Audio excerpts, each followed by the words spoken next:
Hello YouTube, this is Bill from Little White Dory. We're coming out here to put the recycling in the recycling bin and see the status of our nor'easter. First thing I'm going to do is retreat back and get a shovel, make a path, see where I can get to. My hands are going to be cold because I don't have gloves. I mean, I do, I just don't have them with me right now. This is my version of Al Lumna and his trucks pushing snow with his snowplow. Boy. And there's Dog Wonder.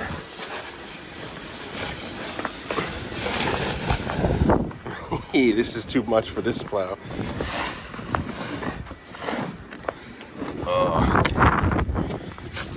Danny out there in Louisiana, you want some snow? My Catahoula knockoff doesn't know what to do with it.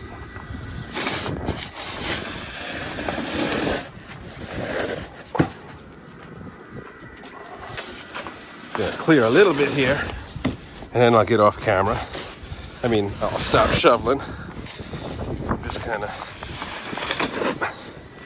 pushing a little to the side. Because unlike rain, this stuff gets hard and sticks if it's frozen.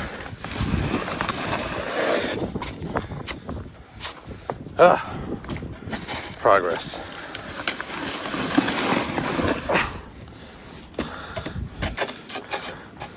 Having fun, Gumbo? Huh? He doesn't know what to do with this. Oh, that's like the equivalent of the snowplow hitting the speed bump. Whew.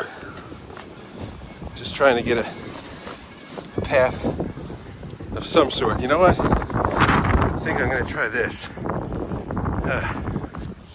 Right here is some snow. I'm going to put this tripod on it, facing out, and see.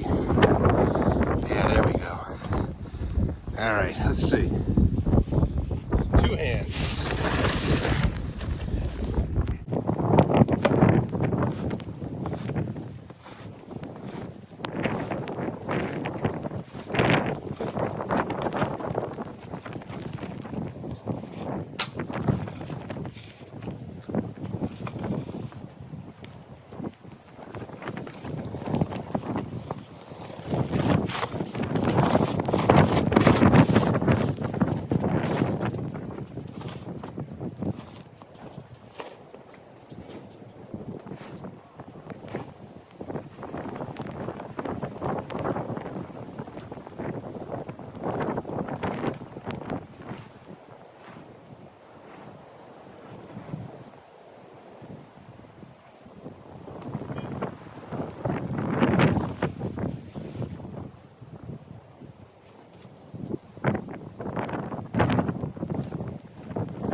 Okay folks, Bill from Little White Dory once again.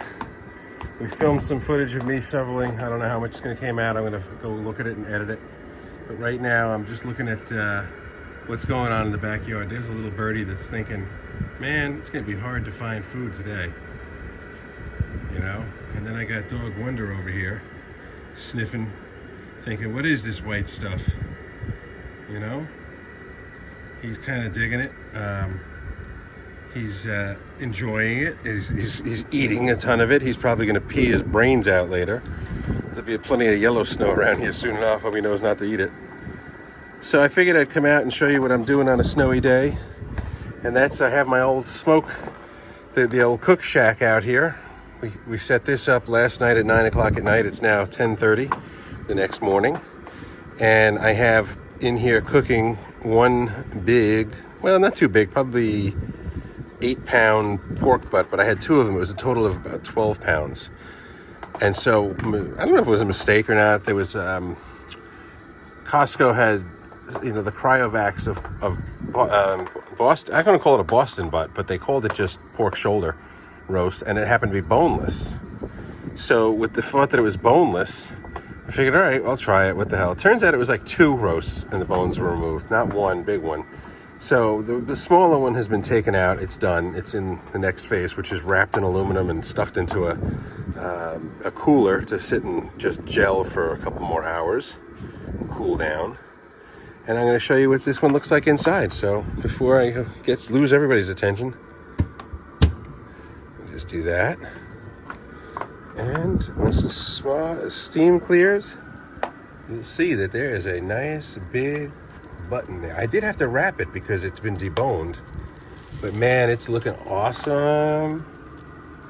It's a small little smoker here, but it's a powerhouse. It's like one of the best ones I could possibly have ever scored. This was I have to use 2 hands here a little bit. $125. Oh no, this wasn't Craigslist. This is the funny one. I bought this in Florida.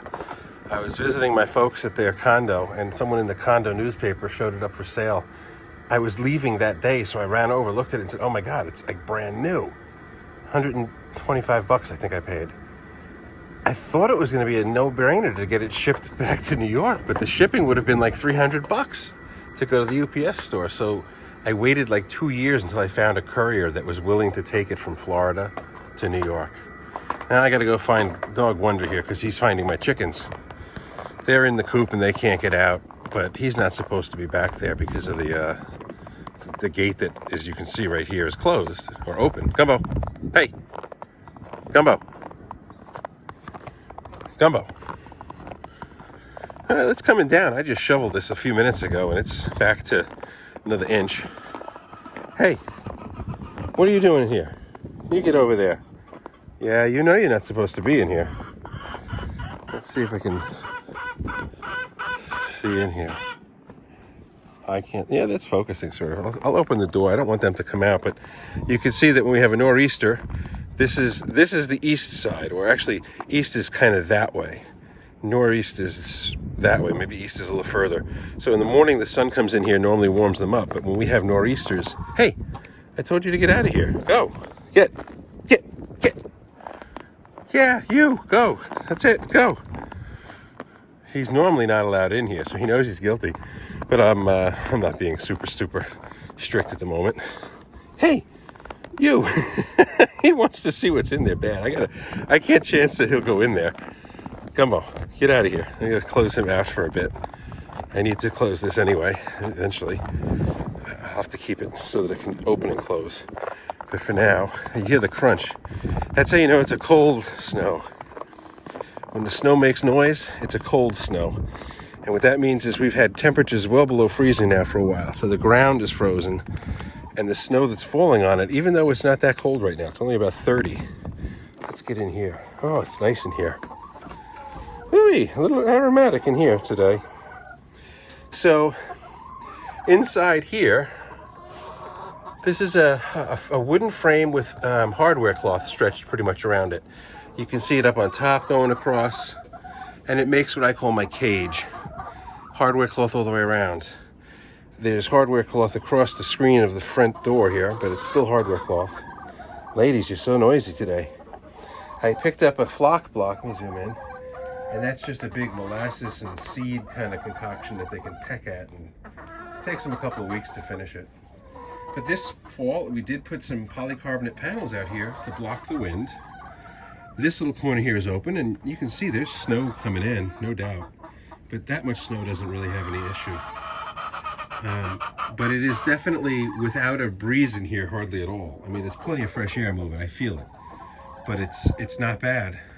Some snow comes in up here because this is just a tarp coming up against the house, or against the shed.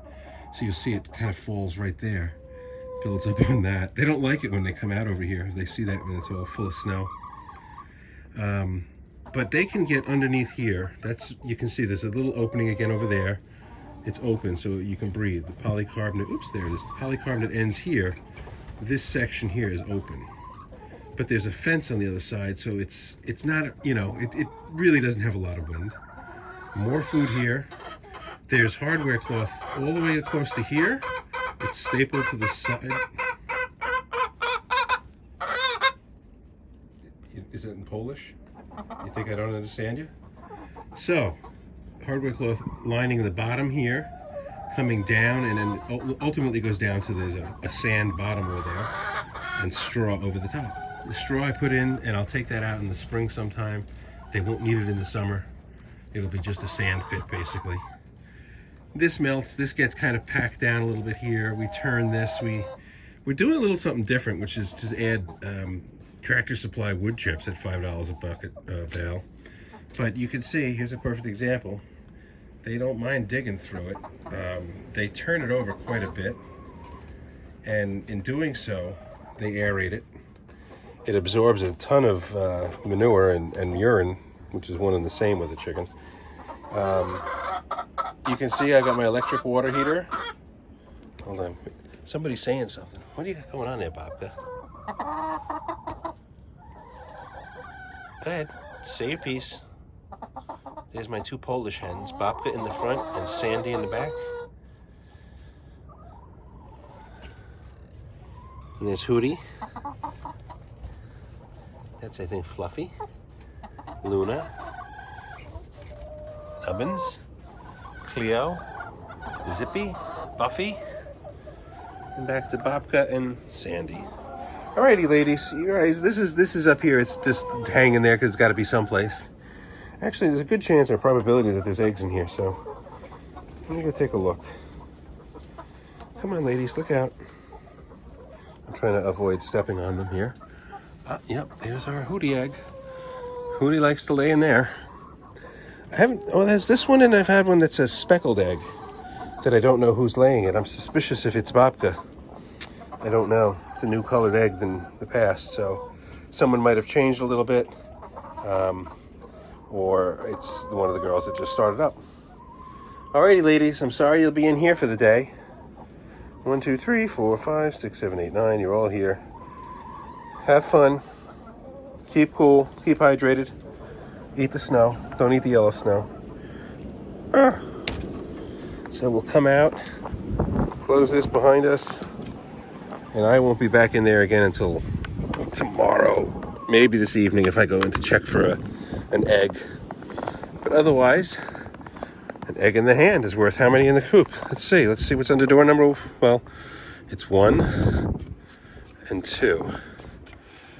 Let's see, door number 1. I think that's the one they've been using lately. Oh yeah. 1 and 2. That's cool, we got 3. I don't have a place to put them. Go in there.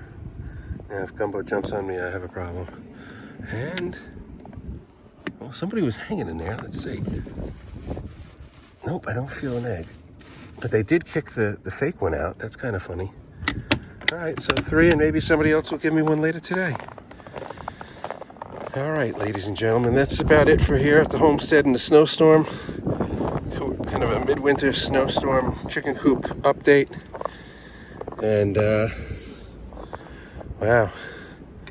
I don't need that. What am I doing? I'll leave this closed, but over here you can see it's pretty much filled back in from what I shoveled already. So we'll be doing this again later. All right, Gumbo, you having fun yet? He's like, yeah, I think I'm done. All righty, Gumbo, say goodbye to everybody. Say goodbye.